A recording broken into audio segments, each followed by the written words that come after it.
All right, guys, we've got our week 3 recap here in the NFL. We're going to do what we always do. We're going to jump right on into it, run through all the games, our thoughts, our feelings, how the games went, all that funky stuff.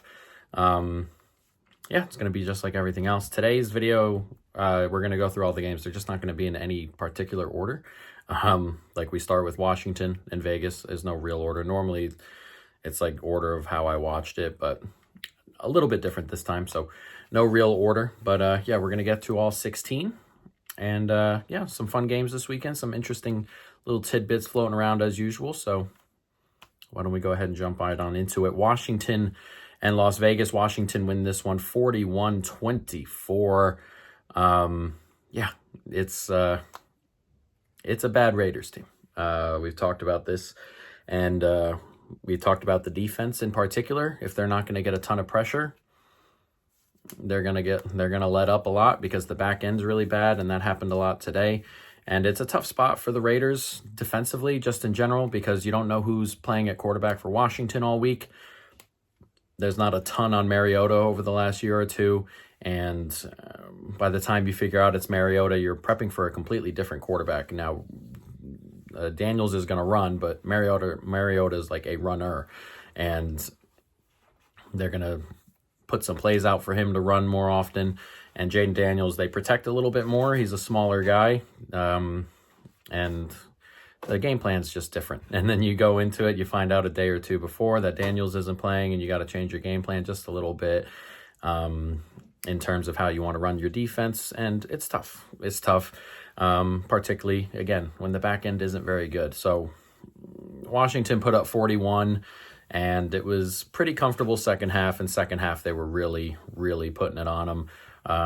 The rush stuff was really good in the end. 6.3 yards per rush for the entire game there for Washington. It was relatively comfortable for them.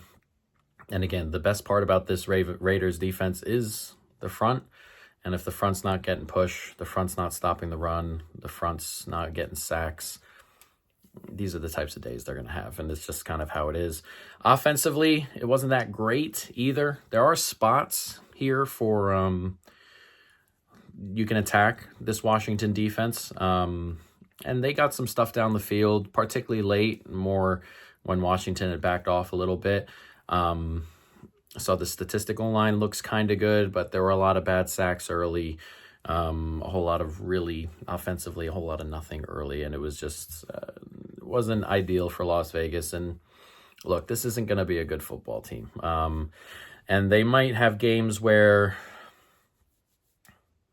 they're kind of competitive again when the defensive line has like a good matchup and the offense doesn't give up a ton of push. But when you don't have a good offensive line, you don't have a great quarterback. To me, you don't have anything in the secondary. There are going to be matchups like this where you kind of just get blown away, and this is what happened here.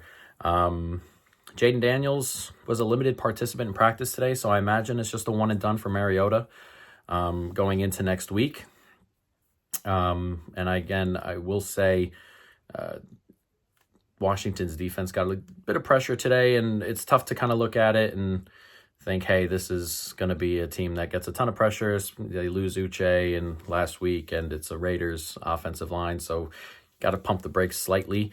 But there were some positives there. Las Vegas had a few. I thought Ashton Genty ran well, and Ashton Genty is he's not running poorly. I know numerically it doesn't look fantastic, but he gets hit behind the line like every single time he takes a snap, it feels like. He broke off some bigger runs today. He looked pretty good running the football. So I think in the end he'll be okay. There's a bit of panic about him right now, and I don't think there I don't think there should be any, as I can't speak through that sentence. So yeah, Genty runs well. Thornton's solid enough. Myers is good, and we'll see with Bowers, and they got a couple weapons here and there, and Geno can get them the ball, but there are still issues. Again, if the quarterback's taking bad sacks, the quarterback's not very great, in my opinion.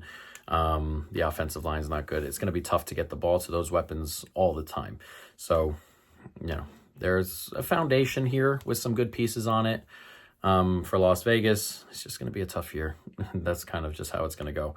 As for Washington, this is a pretty big win. You're missing your quarterback. Line gets pushed down to like 2.5, 3.5.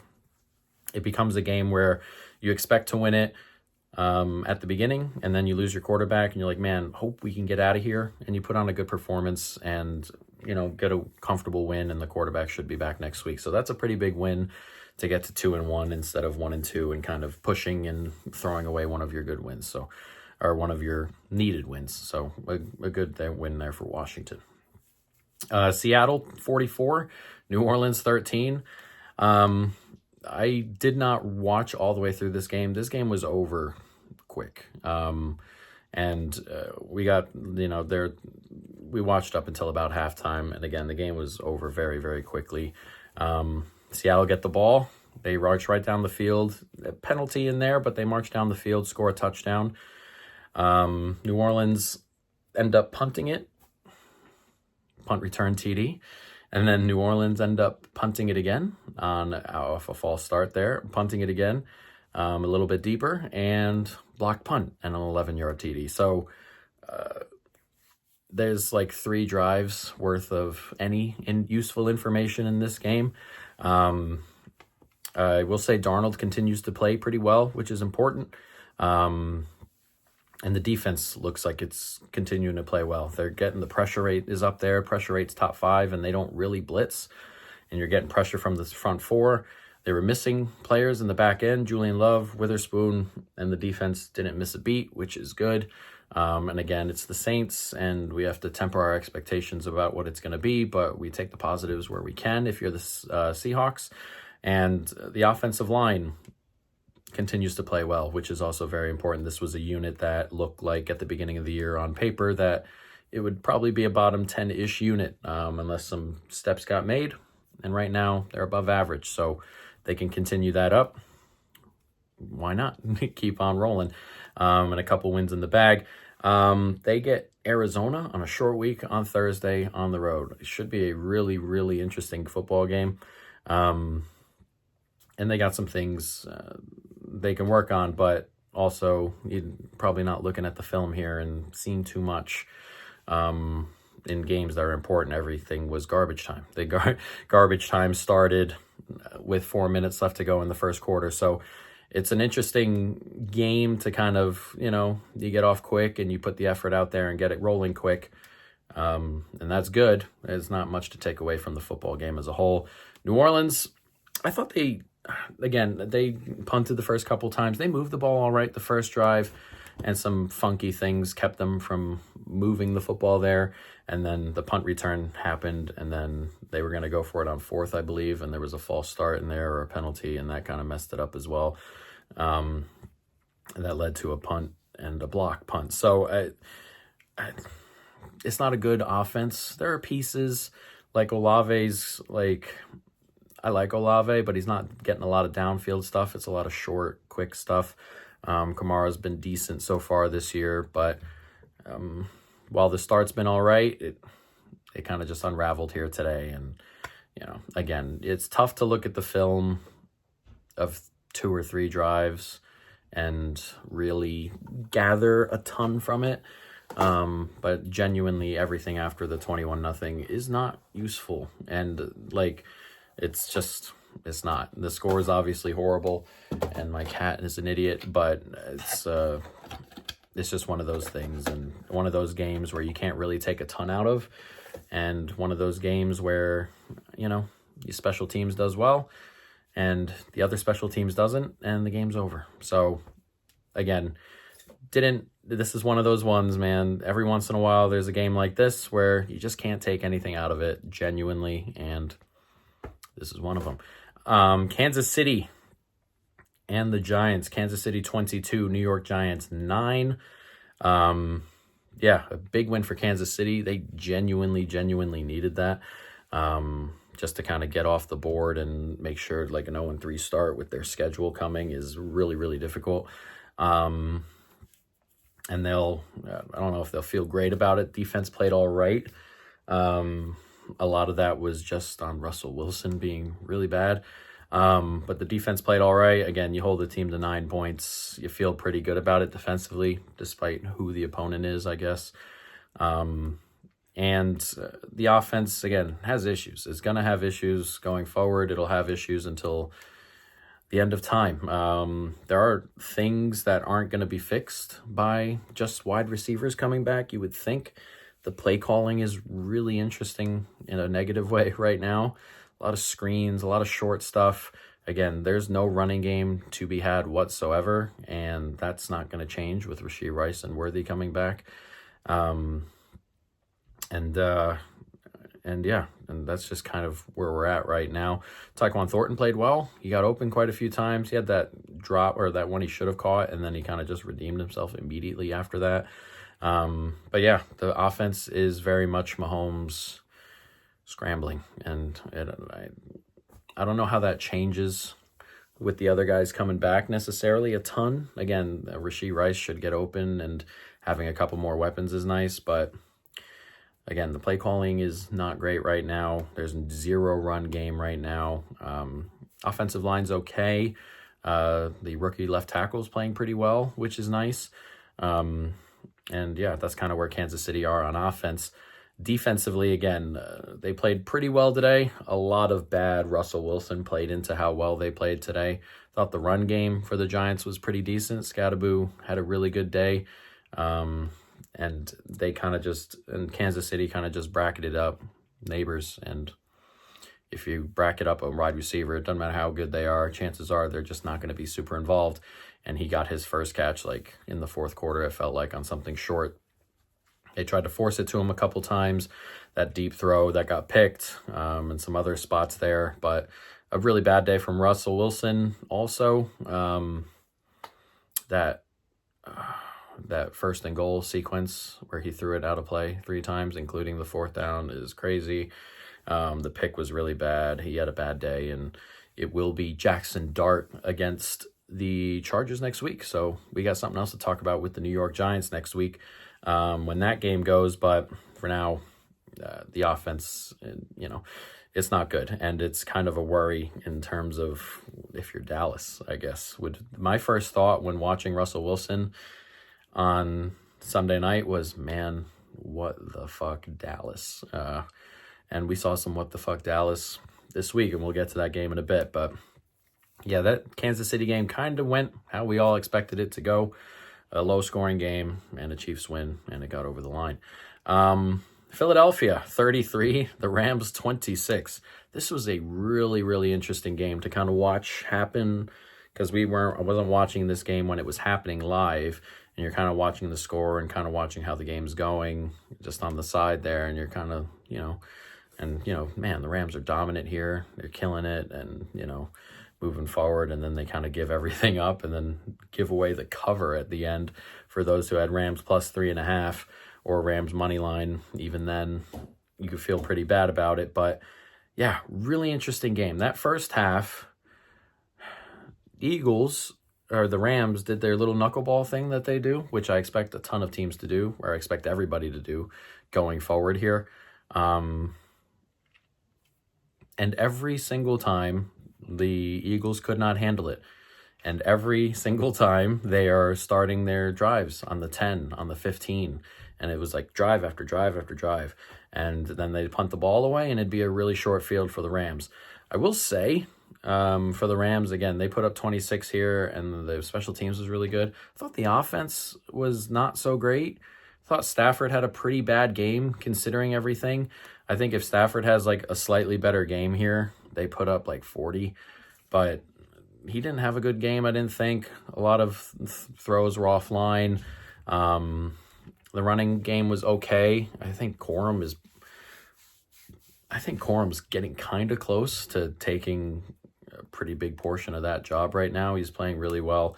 But yeah, I thought considering where how the defense was playing in the first half, and considering where the start positions were for most of their drives and where the start positions were for Philadelphia's drives, I thought they underperformed quite a bit to go into halftime up 12 only.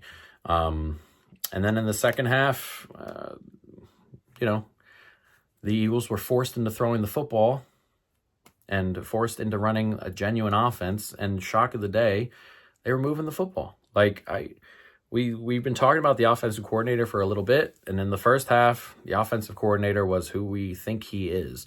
And when they were forced to open up, they look fine and they look good moving the football.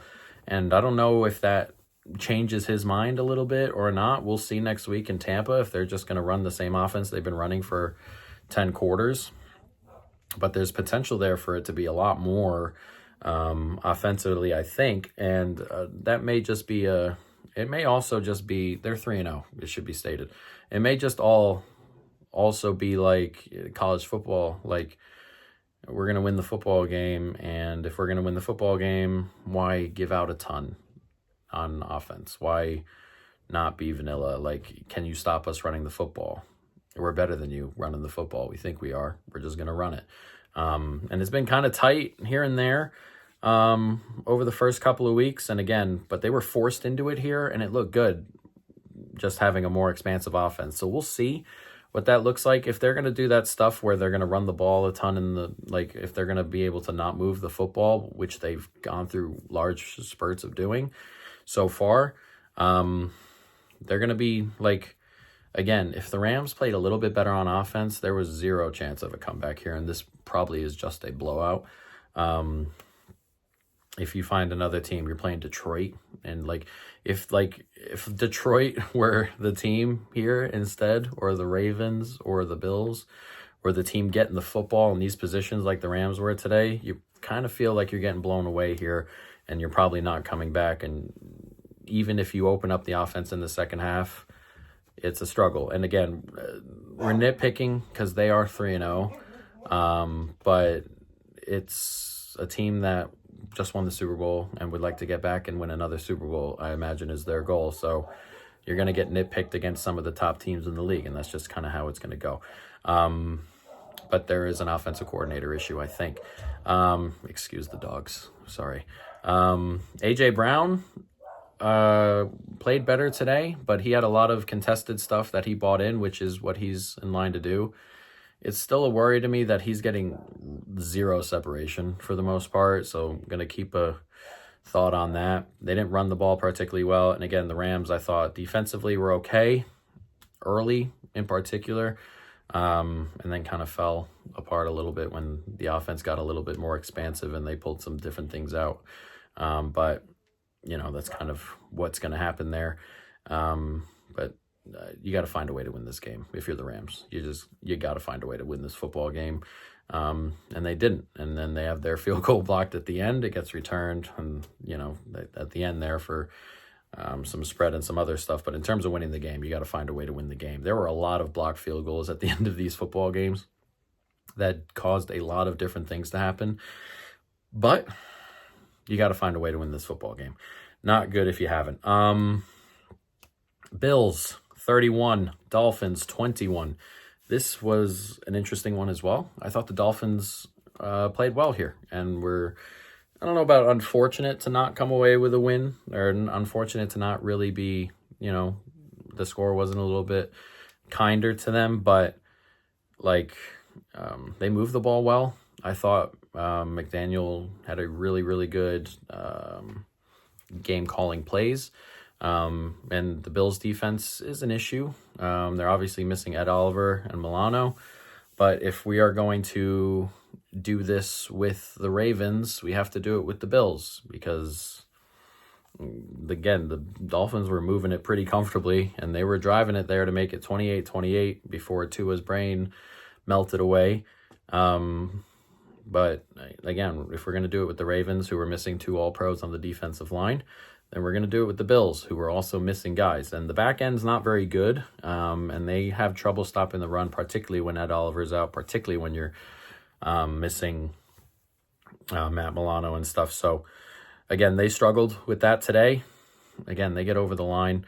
The offense looks just fine. The offense took what it was given. A lot of short throws, a lot of unique things like that. James Cook had a really good day, which we had a lot of James Cook stuff in line on that one. So the offense is going to be the offense. The offense looks good. Keon Coleman looks like he's slowly turning into a guy on the outside. Shakir is Shakir. James Cook is James Cook. So things are coming together. The tight ends were involved as well, which is good to see. The offense is going to be very much just fine. And the defense needs a little bit of work, and that'll be the issue. And that's been the issue for the Bills for 5 years. And it's going to be the issue because the offense is so good and you're run by such a good quarterback. Dolphins, defensively, it's not been good. Obviously, you have the worst secondary in the league, and the defense is getting very little push. Pressure rate is really low down the line compared to the rest of the NFL. And yeah, it's a problem. It's going to be a problem all year long. It's been a problem already. Not sure it gets better. They won't feel better about it, but I guess from the outside, the feelings on the Dolphins are probably a little bit better. We'll see what happens going forward, and I'm not sure it saves anybody's job going forward, but, we'll see. As for Tua, another really bad interception. He didn't play particularly well. We were watching the broadcast, and I forgot who it was, kept talking about how good Tua was playing, and he had 20-something completions for 150 yards, and that pick, and he wasn't pushing it downfield at all, and anytime he did, he was missing. I didn't think he played well, and he's played very poorly for the most part this season, and it's obviously a pretty big issue, and he needs to step up in the right direction at some point, but until then, this is kind of just what the Dolphins are. The Dolphins are going to have games where they can run the football, and they are going to be competitive because the offense does enough. And we'll see what that looks like. They have a couple of games later on that looks like it. But again, bad start to the season. So we'll see what happens there vibes-wise as we go. Pittsburgh and New England. This was a funky one. Pittsburgh win this one 21-14. Pittsburgh defensively gave up a lot, yardage-wise, down-to-down-wise, and then forced 4 turnovers on fumbles. And, again, this is one of those Pittsburgh games we talk about. We talk about them every year, where Pittsburgh are just going to win a game on some funky things like this. And they won this game this way because New England outgained them by 1 million. They moved the ball a hell of a lot better. But again, 4 fumbles, particularly on the parts of the field they were at. There was one inside the 10. There was one driving to tie the game. In the 4th, there were 2 in the middle there. They were moving the football easy, and then fumbles. And again, Pitt's going to win games like this because they focus on little things like that, and it pays off for them 2 or 3 times a year, and this is one of them. The Pittsburgh offense, I think, is just what it's going to be. It's going to be fine, maybe, probably just not above average, and, it is what it is. It's run by, doesn't have a lot of great skill position players, and it's run by a very old quarterback, and that's just kind of what it's going to be. Below average, most likely all year long. Jaylen Warren played well today. He continues to kind of garner more snaps, which, considering the way the room is fine. Again, I'm not a Jaylen Warren 80% of snaps guy, but also if the other guy, the rookie's not going to play well and Kenneth Gainwell is going to be the other guy, then I'm all for it. Give him as many snaps as you need. DK continues to be good, and then they're struggling to find kind of just pass catchers outside that, which was to be expected with the room in itself. Defensively, again, I'm kind of worried about the defense. I know, week 1, it's whatever. Week 2, it's sample size is pretty small. We're 3 weeks in now, and it's been gashed for the most part. So I'm worried about the defense as a whole. Again, the pass rush is there, and it can get to the quarterback and stuff. But just in general, down to down, it does not look very good right now. So we'll see where it ends up. Don't love the secondary, and teams are running the football relatively well. So it's a bit of a worry for me. So we'll see what happens going forward. They have an very interesting game next week against Minnesota, which should be just fascinating to watch overseas. So that should be good. As for New England, they move the ball pretty well. Defensively, I still don't think they're that great. And offensively, I don't want to say they're poorly coached, but I don't like the coach and I don't like the offensive coordinator. So yeah, that's where we are at. The Travion Henderson stuff is weird. Like he wasn't getting touches until Stevenson fumbled twice and Gibson fumbled once. And then he was like forced into touches. He's the only home run threat at running back, I think. And I understand the pass blocking stuff, but at some stage you kind of just got to give it to the good players on offense. Fine. Drake May had a bad fumble and he's got himself a turnover worthy player too, but he's mostly completing the open stuff. And again, like it should be noted, like when you look at his EPA numbers and all his other stuff, that looks good. Would also note that 65% of his completions or like 65% of his throws go to very, very open guys. It's the most in the league. So a lot of it is very simple stuff, and I'm more interested in the not simple stuff because I imagine it's just not going to be simple over just in general, but at least he's doing the simple stuff correctly, which is kind of what you're looking for.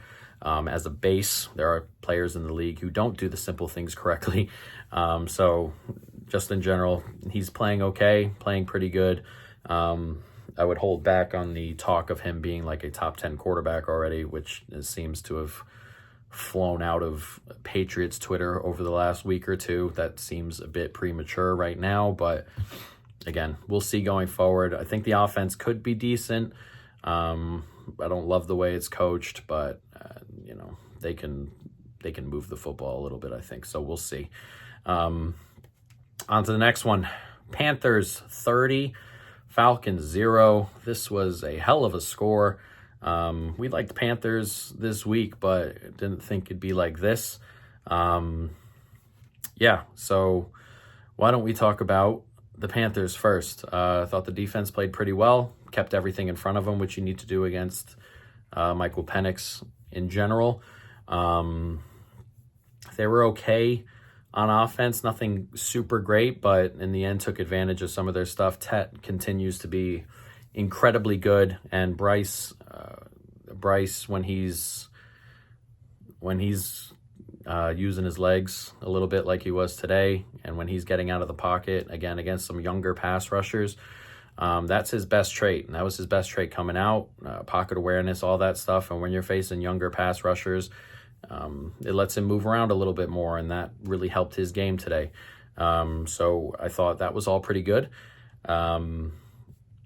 As for the defense, again, they kept a shutout at home against a good division against the division opponent. So they'll feel pretty good about that. They're, again, keeping everything in front of you when you're playing the Panthers is good. Tackling, you got to do when you're playing the likes of Bijan and, some other guys in there who are pretty slick, Raymond McLeod, stuff like that. So they did well. Got a bunch of turnovers. So a really good day for the Panthers defense. And I'm not going to nitpick it. You shut out with like 5 turnovers, and that's pretty good if you're the Panthers defense. So a very, very, very, very good day from the Panthers all around. They'll be feeling pretty good about that. And all of a sudden they may feel that the division is wide open. It only took 1 to get to second place. So they'll feel pretty good. Falcons, there is a QB issue here. We've tiptoed around it every time we do one of these videos where I'm like, I don't think Penix is really that good, and I'm kind of worried about Penix, and we're in week 3 now, and you get shut out by a Carolina defense that really isn't very good as a whole. There are issues. There are very much issues here, and Penix, we've talked about why Penix doesn't look very good. Can't really throw over the middle of the field, can't really throw deep that well. And the coordinators have kind of streamlined this offense to slants and, small outward things like that. And there's still kind of issues here. There are communication issues somewhere. I mean, that 3rd down and 1, that looked like it was just going to be a QB sneak that turned into, maybe it was a 4th and 1 that turned into him just kind of just like not running the play and taking that delay of game. Weird things like that have been happening. Again, a couple picks as well. Didn't play well at all and is struggling, and that's just what it is. But there are also signs floating around that things are going badly behind the scenes as well. Coach has been fired. I forgot which one. Might have been the wide receivers coach, but somebody's been fired back there. Zach Robinson, is it Zach Robinson? The offensive coordinator who calls plays is normally up in the booth. He's been moved down to the field. There are signs that people are getting ready to lose their jobs, and that tends to come with a variety of different things. But I think the biggest thing is if you pick a quarterback top 10 the same year that you pay another quarterback $40 million a year and nothing works out, somebody's got to lose their job. Somebody's got to lose jobs. And this is kind of where we're at here. And, we'll see what happens. But it's not a good start. Really just an overall horrible game from the Falcons. They change out Young-Hoo Koo, and the backup here hit 5 last week, misses a couple this week. Again, 5 turnovers, some fumbles in there. Defensively, not really getting a ton of pressure, and this is not a good offensive line, and the rest kind of played out poorly. So a really, really bad day for the Falcons, and if I were to guess, this team is 2 or 3 losses away from fully shaking a lot of things up here, so we'll see what happens. Cardinals 15, 49ers 16. This is a fascinating game. This was 6-6 at halftime, and in the end gets over with some, or not over the total or anything, but you get some points in the second half, barely cracked 30 on the last kick of the game. The 49ers win it. A couple missed chances. I think both teams missed a field goal. 49ers drove down the field and had a 1st and goal at the 1 and didn't get any points out of that. That's one of those things. There are some nice things I like with both sides. Cardinals defensive line, I thought the defense in general played really, really well up until that last drive. I thought they were really lax, and that might just be a coach thing. But I thought for the rest of the game they played really, really well, forced Mac Jones into some awkward things, stopped the run, and the pressure looks like the defensive line additions over the offseason look like they're really starting to click, which is really good for them. And then defensively or offensively for the Cardinals, there are just kind of issues. You lose James Conner to a pretty bad injury. Kyler's just not playing well, really rough. Marvin Harrison, also really rough. Some crazy drops, just stuff right to him. A couple of big ones, just not playing well. And he's not really, really separating, which is a big issue because it combined into everything yesterday. He's not really separating, and then when he got away, there were drops. It needs some work. I'm not giving up on him or anything, but it needs some work still. And again, Kyler to me is just not that guy. And they're kind of just, stuck in mud sometimes. And today, obviously, very much stuck in mud. They score 13 points. On offense. 2 of those came on defense, excuse the dogs.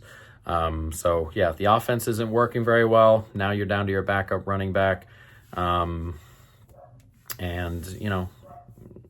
just kind of where we're at offensively for them. And then again, defensively, I like it. They're playing so much better. Will Johnson, the new draft pick in the secondary, looks good. The pass rush is good. It's getting there. The offense is just not doing enough right now. So we'll see if that changes. It's just kind of where we're at. 49ers, a tough game offensively. Again, they score 16. They left some stuff on the field. I thought they were the better team and they moved the ball a lot better. But you leave some stuff out there. Yards per play here was 5.7 to 4.1 in favor of the 49ers. So they were moving the football. There were some issues. That late pick from Mac was really bad. Not getting in on the goal line on a 1st and goal from the 1 is really bad. That's 3 runs to McCaffrey that went nowhere. And then after that, didn't quite get in on the pass play. And Mac Jones was not playing particularly well, and he also got hurt later on, which is kind of good timing because it seems that Brock Purdy's going to be all right now going forward from this week. So, it is what it is. Defensively, you lose Nick Bosa for the year, which is obviously gigantic. There was very little pass rush on this team already. And Mykel Williams was coming around, and that's important, but now it's almost a necessity that he's good right now. And that's a tough thing to pop on a rookie who needs development. So defensively, things might get a little bit hairy for the Niners because there are issues when they're not getting pressure on the back end. But I'm kind of afraid that defense doesn't have the horses necessarily going forward after the Bosa injury, but we'll see. And again, offensively, we talked about it, kind of rough, but they left a lot out there, and it looks a lot better if they kick their field goal and score a touchdown from the 1 yard line. You're looking at a 26 to 13 type of game, and that looks a lot more in line with the box score. So interesting there. But they do get the win in the end, makes them 3-0, and they're going to push, but we'll see going on. All right, then we have Chicago and Dallas. Chicago win this one 31-14. Okay, before we jump into it, I do not, and I am not going to overreact to Chicago's offensive performance here. The Giants just put up 37 last week, and we've seen what the Giants are like 2 weeks running. Out on the 2 weeks outside of those, they've put up 15 total points in those two other games. And Chicago finally get this Dallas defense. The back end is really bad. And again, Caleb played pretty well today. I'm not going to deny that. That throw on the flea flicker while he was open was a great throw. And he had a couple good throws in general. But everybody's open all the time against this Dallas defense. That touchdown to DJ Moore, nobody anywhere near him. Just crazy horrible on defense, and it's a new offensive line that's better than last year. Still not great, but this is a defensive line that's not going to push and cause problems here offensively. He's not going to get a ton of pressure, and Caleb got to play within, he even got to set his feet and have good throwing mechanics a little bit here today, and he took advantage of that. And again, he played well.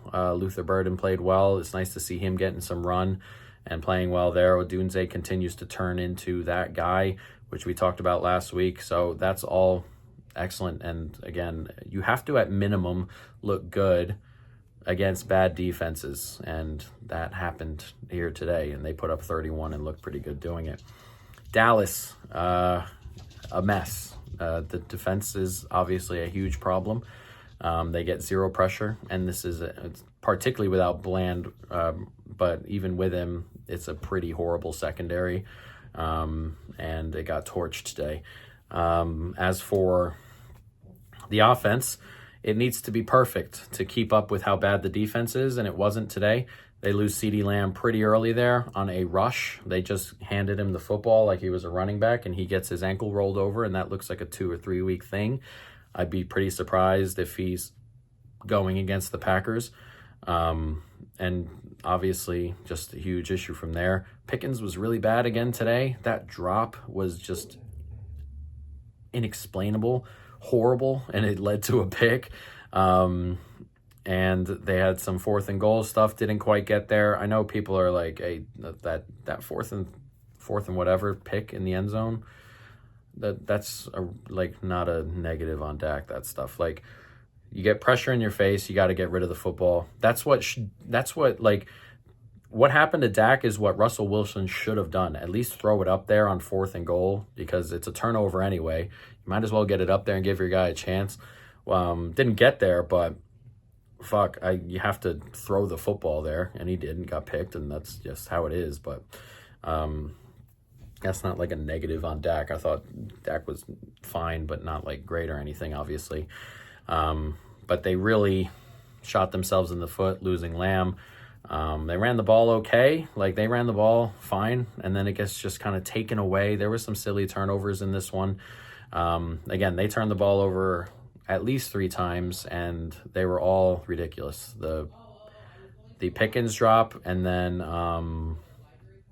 the Pickens drop, and then the turnover in the end zone. What was it? Javonte Williams just getting the ball ripped from him on a run. They had a lot of silly things in there, and that obviously kills the offense. And when you need to keep up with your really bad defense, this is what happens. You can't do it. You're going to lose the football game. If the Dallas offense isn't perfect and the Dallas offense isn't putting up 30, they're probably just losing the football game, which is a crazy number, 30, by the way. But if you're not putting up 30 on offense, you're probably just losing the football game. I find it tough to look at this secondary and look at this defensive line of the Cowboys and see how teams don't come in here and constantly put up a bunch. They play Green Bay at home next week.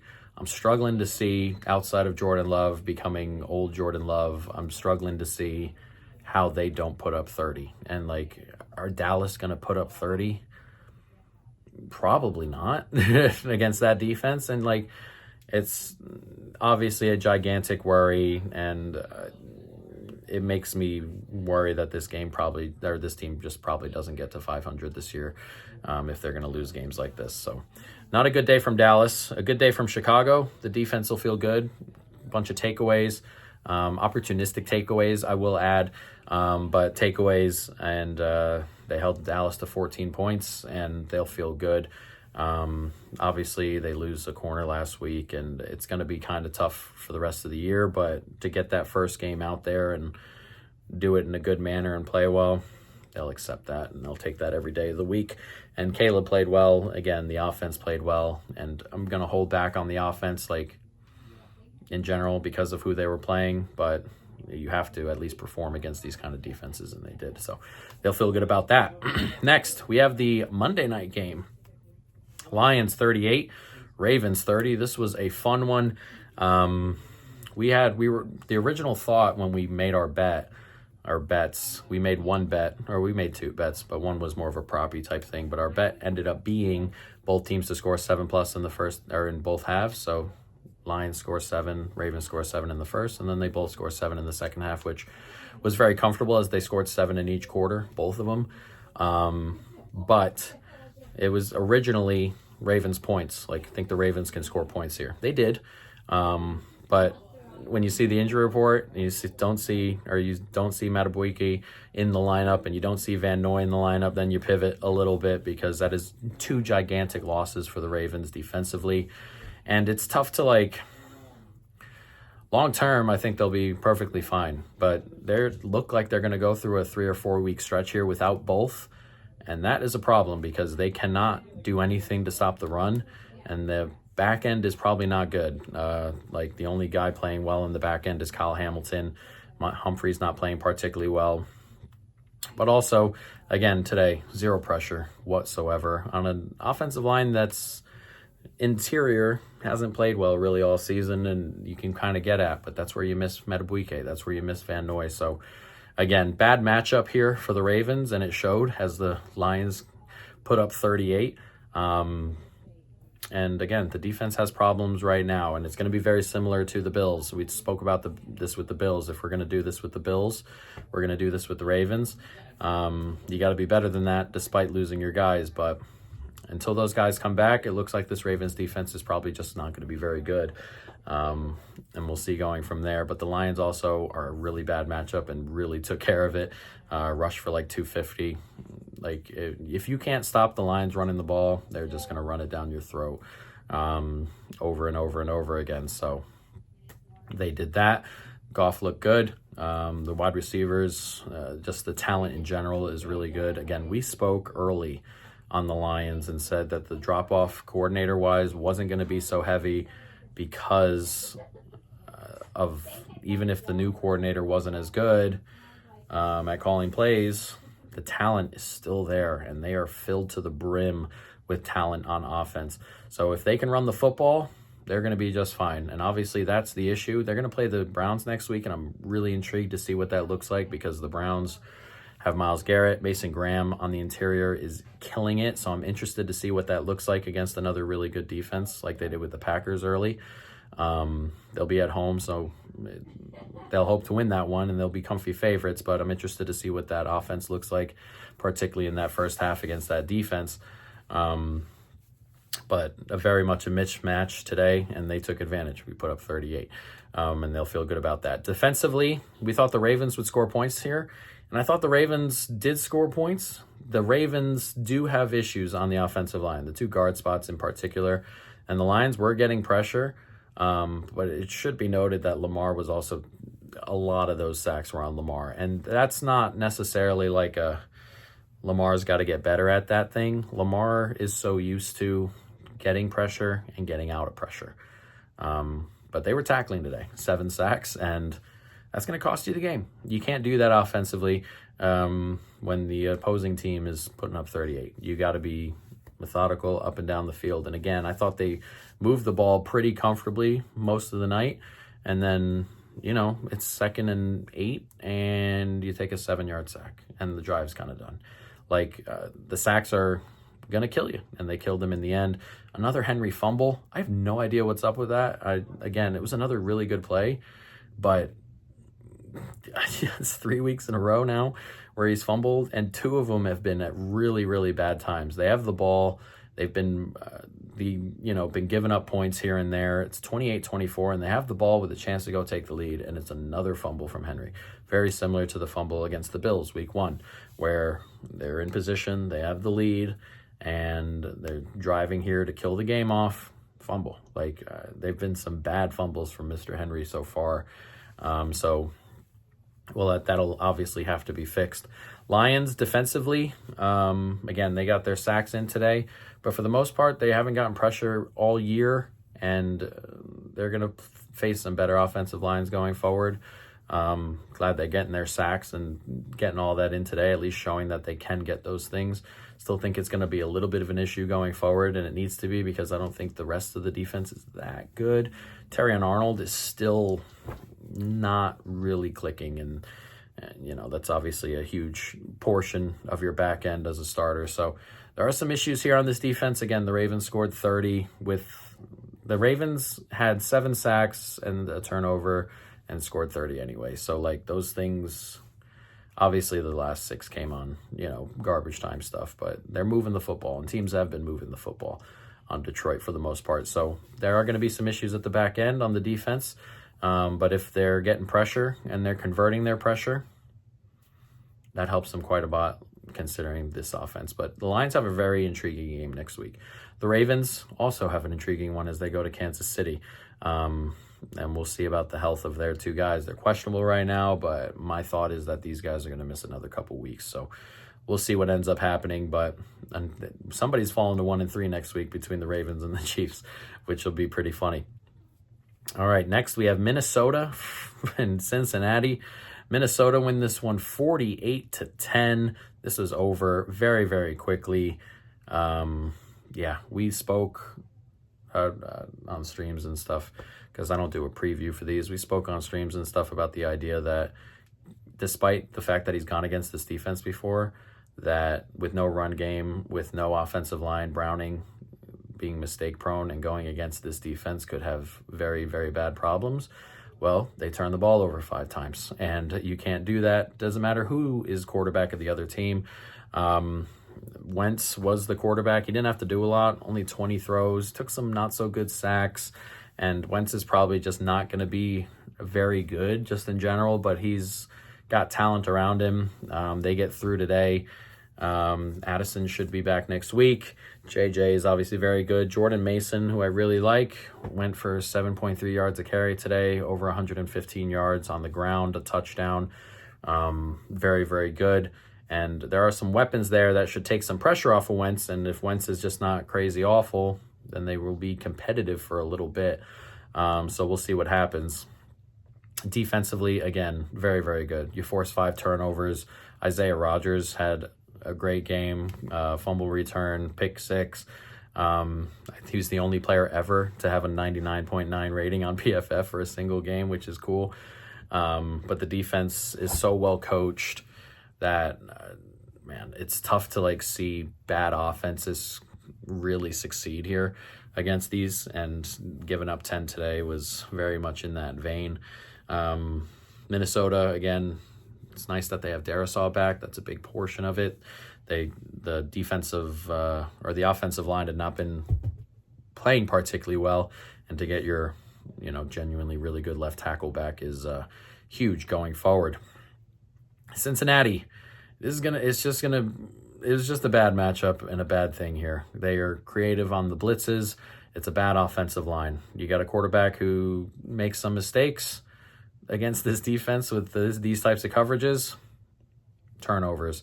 So it doesn't matter how good your wide receivers are here. Can't run the football, can't stop the pass rush, and you're confusing the quarterback all in one. Problems. And the defense kind of isn't good. We've spoke about it. Like, they're going to be in shootouts theoretically. We'll see with Browning now, but theoretically, if they're in shootouts, the defensive line's in a position now where it could get some stops with some sacks and stuff in there, but otherwise, it's not a good defense. So they're going to get ripped apart, and they got ripped apart today. There's not much we can say on this football game other than there was just no chance from the get-go, and it showed in the game plans, it showed on the field, and dead immediately. So not very good from Cincinnati, but a nice win from Minnesota, who will feel good that their quarterback is only out a couple weeks, and they may get him back and maybe make a push. So we'll see what that looks like as they're 2-1 to start. Cincinnati, vibes are not good, and my assumption is that their season's kind of over, but, they're not going to give up or anything. I don't expect them to trade for a quarterback. My thought on the quarterback thing and not trading for one is that I think the injury to Joe Burrow is a season ender, and I don't think they want to, say it that way, because originally it was like, hey, he might be back for the last week or two of the regular season, and then it went and changed pretty aggressively and said, oh, that's probably optimistic, and if he's going to be back, it'll be back in the playoffs.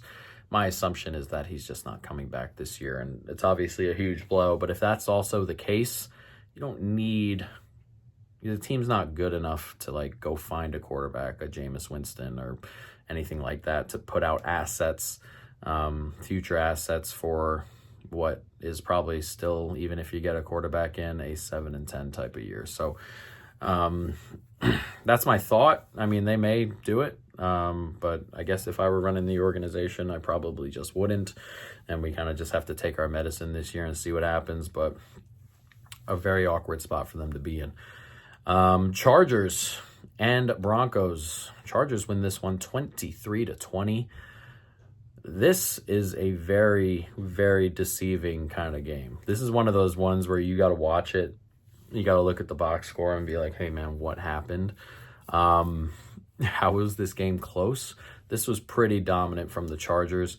Offensively, Denver scored 20 points. Three points came off of the muffed kickoff that they kind of gave away there. And they went 3 and out and got 3 points anyway. And then another 7 came on a drive with a very, very, very long run in there. And the other 7 came on a broken coverage. There was very, very little on offense here from Denver. Defense was okay. And the Chargers, the way it happened made it like the Chargers had to kind of squeak back into this game because they were comfortable early. And then some funky stuff at the end of the half and some funky stuff at the beginning of the next half. And all of a sudden they're 17-10 down in a game they were very much comfortable in. And then they kind of come back and grab it in the end. But again, the Denver offense really bad today. Nix has been genuinely the worst quarterback in the league so far this season. Really bad. And it's just they don't have a ton of weapons that can make up for that stuff. The run game's not great for the most part. They don't have a ton at wide receiver. Sutton's good, but that's kind of it.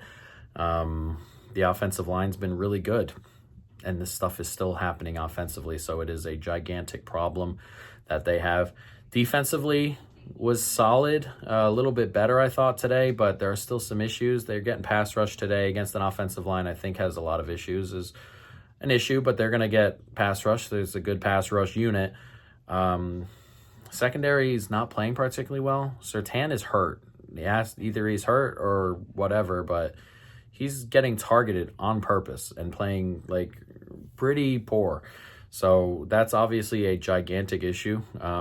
When your best corner is either injured or whatever the issue is what coming into the season, the number one corner in the league is just getting targeted on purpose. That's obviously a huge issue.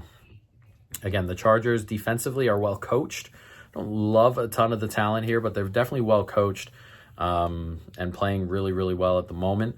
They have an interesting game cross-country next week against the Giants team where they're not going to really have any tape offensively, or not going to have any Giants offensive tape, and that should be interesting. You get a rookie quarterback going up against Jesse Minter, and Jesse Minter going up against think who has no tape, which should be interesting.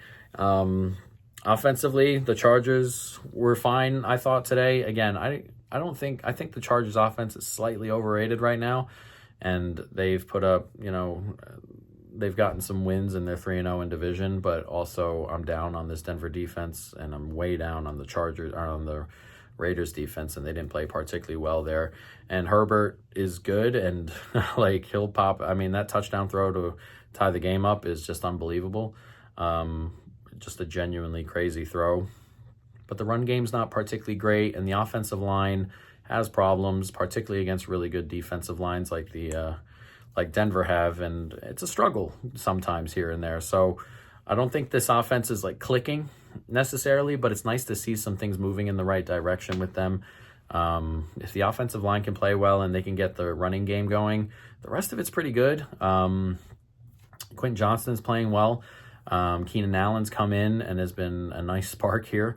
McConkey is McConkey, so they have weapons in the pass game. They don't have great protection, and they don't have a great running game, and that's going to probably hold this team back in terms of just down being great. But again, Herbert's playing pretty well. The wide receivers look good, and the defense looks good. So they're going to be here. Whether they're like, man, they've won 3 games and they're fantastic, 3-0 good. I'm not there yet. But again, you win the games that are in front of you, and we'll see what happens going forward. But an interesting game next week. Denver have a must-win game next week. They are home to Cincinnati on Monday night in that, not doubleheader, but there are 2 games there at the same exact time, which is just beyond me. So they got to win that football game. Chargers, if they win their football game at the Giants, which they'll be comfortable favorites to do, they'll be 4-0, and like they're a Chiefs loss away from being in firm control of that division. So a very, very good start for the Chargers. Denver having issues, so we'll see what happens going forward. Next, we have Green Bay and Cleveland. Cleveland steal this one 13-10. This was a wild, wild game to watch, just kind of knowing how it ends. But the pack that we talked about it last week. This Cleveland defense is genuine, legit. Talent everywhere. The defensive line is really good, and there's some pieces still missing for the Packers. Zach Tom's going to miss next week as well. And the offensive line's not fully healthy, and it showed against a really good D-line. And again, Mason Graham is hit, and Myles Garrett is Myles Garrett, and they were getting pressure a ton, and they were eating up the run game. They didn't get anything on the ground really whatsoever, and then a bunch of sacks, a ton of pressure, and it happened all game long.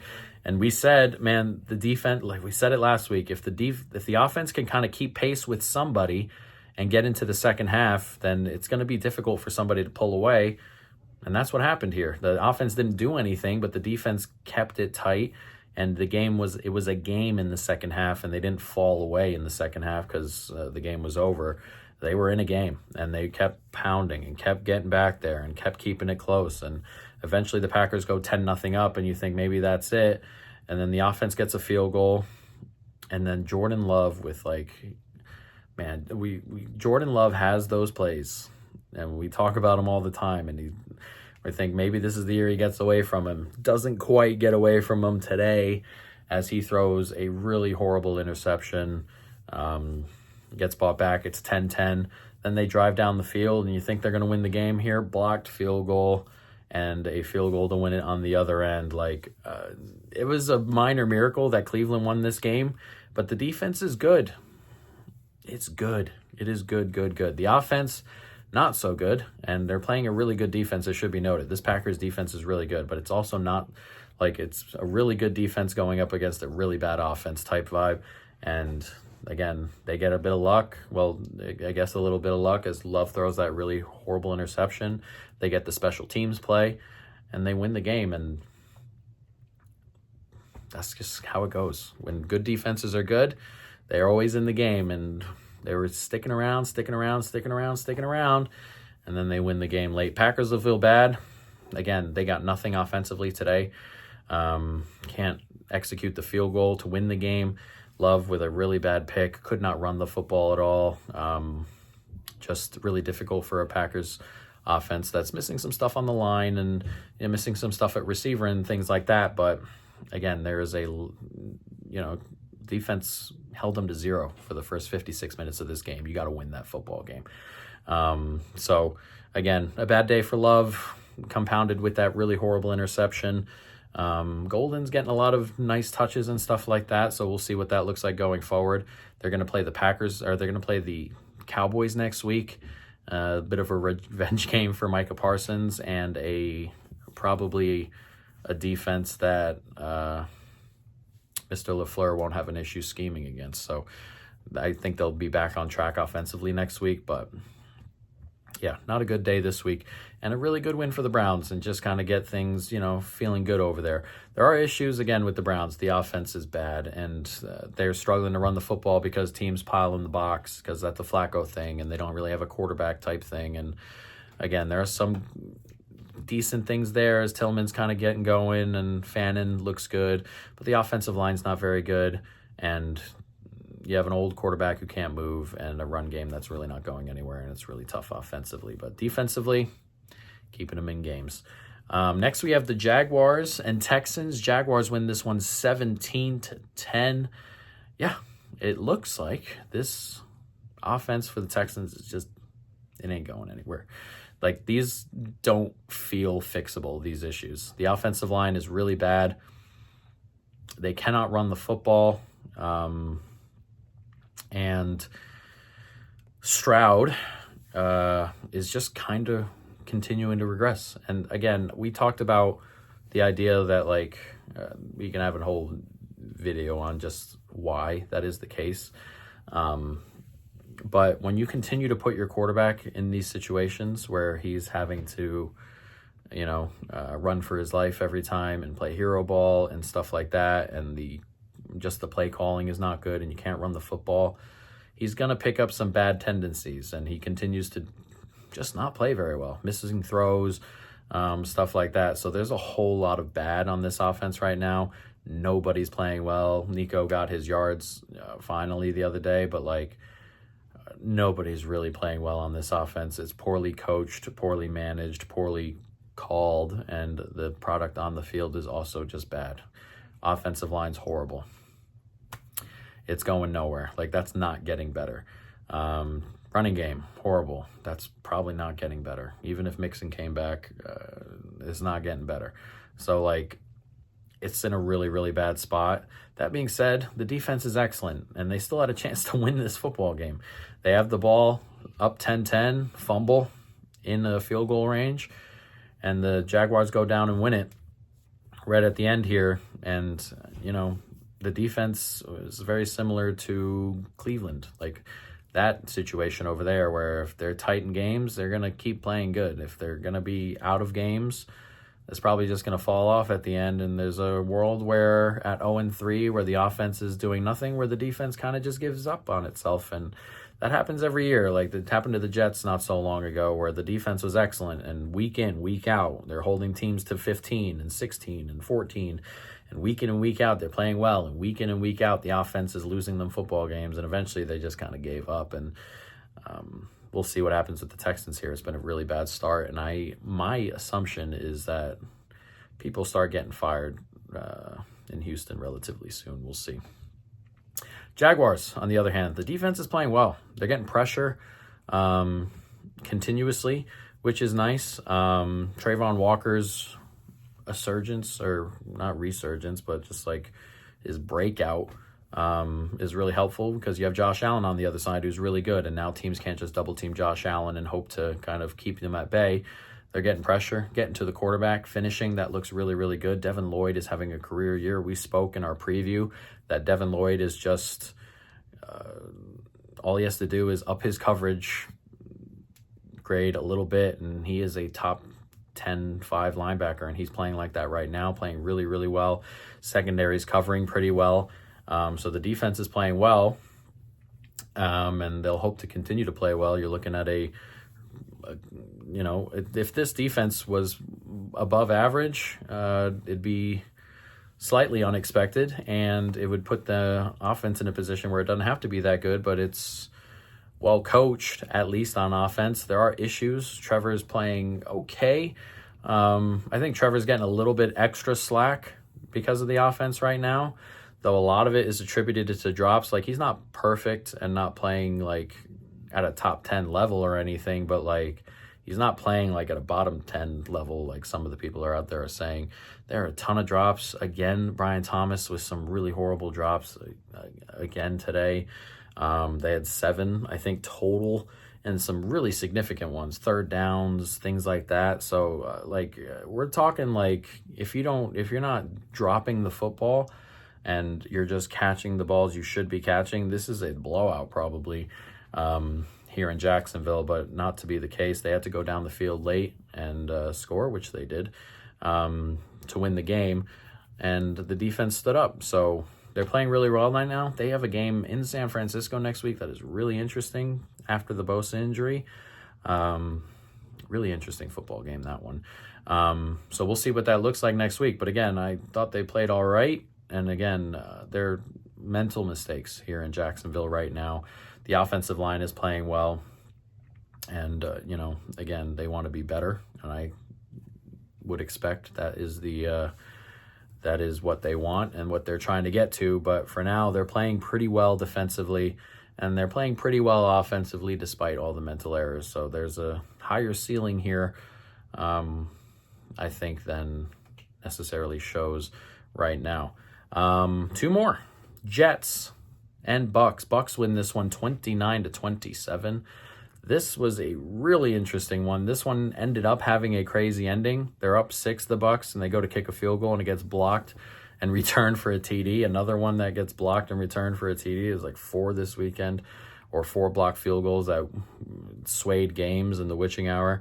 And then the Bucs go down the field and do end up kicking the field goal to win the game. This scoreline is very flattering on the Jets. The Bucs were very, very much comfortable for a majority of this game. Like the Jets got the ball back down 23-6 with like 13 minutes left in the fourth quarter. Like, a lot of crazy things had to happen for it to even get to a point where they lost by only 2. The offense didn't look particularly good for 3 quarters, and after the Bucs kind of like backed up a little bit late, it looked a little bit better, but struggling to run the football. The passing game wasn't great. I thought the passing, I really like the coordinator. I think the coordinator is going to be good. The scripted stuff looked good, and at least that's a minimum here, but I think he's working with a lot of interesting things here, and not in a good way on the offense. I don't think they're protecting particularly well and stuff like that, so there are issues here offensively in terms of personnel. Defensively, again, you're in the game, or offensively, if you're the Jets, you're in the game, and you're getting toward the end of the half, and then you throw that pick 6 that kind of like really messed everything up, it felt like. Because I thought the defense played well for the most part, and you're kind of in the game going into halftime before that horrible pick 6. Just not great. Just not great offensively. Defensively, I thought was solid, though I thought the Bucs were pretty much comfy most of the game. I thought the Jets defense was pretty solid. Bucs end up with 29. That pick 6 kind of makes it look a little bit funky, and you had to drive late in a game you probably shouldn't have had to drive late there. The offense in just regular game state probably puts up 19-ish here. Lots of field goals. The offensive line is a struggle, and it'll be a struggle until some of those guys come back at some stage. Wirfs should be back soon. Is he back this week? I don't know. Should be back soon. But they're really struggling to run the football. I thought Bucky Irving played well today and didn't have I thought he did well with what he was given. Again, they're not running the football well, and they're giving up pressure, and Baker's playing okay, but he played a lot better this week than he's played in the first 2 weeks. And again, he has another one of those game-winning drives, which is nice, but just down to down, they're not playing particularly well, and the offense is losing guys. Mike Evans is going to be out a couple of weeks now. They continue to be more and more injured. So it's a bit of a struggle here for the Bucs. As for the Jets, again, defensively fine, offensively, what it is. Bucs defense, I'm coming to the conclusion that I think it's really good. We're getting to that point where it's we spoke about it last week, but I'm getting to that point where a healthy Bucs defense to me says this team can genuinely push late on in the season. They're 3-0 early. They're 2 games up in the division, and you would think at some stage they might get healthy. Again, they keep losing guys, but if they get both tackles back and they get Godwin and Evans back, and if 4 weeks from now the offense is back and healthy and clicking, you're looking at a team that can go pretty far here. So I like the outlook of the Bucs. Don't particularly love the next couple of weeks outlook of the Bucs, so we'll see what that looks like. And the Jets, it's going to be a tough year, but that was kind of to be expected. Colts and Titans, last one here. Colts win this one 41-20. Just keeps on clicking for the Indianapolis Colts here. I still kind of have worries about the defense and what that looks like, and I'm not going to change my opinion on the defensive line a ton. They did really well today, but it's also a pretty bad offensive line, and they haven't played defense particularly fantastically. Offensively, they just keep doing it. They just keep moving the football. It's easy. Daniel Jones keeps hitting his targets. They keep running the football really well. The offensive line is blocking really well. They just keep rolling along. Now, they play the Rams next week, and that'll be a really interesting one. But for now, just got to keep ticking the offense up. And I know it's I know it's not tough for other people. It's tough for me to go from the idea, and it all could very much be true. The idea that the Giants staff is horrific enough that Daniel Jones is just incompetent looking, which is possible.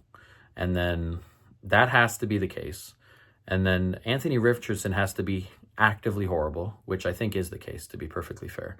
To a point that swapping them two things, bringing Daniel Jones to the Colts and starting him and adding Tyler Warren, has turned a bottom 3 offense to a top 3 offense in a year or just one off season.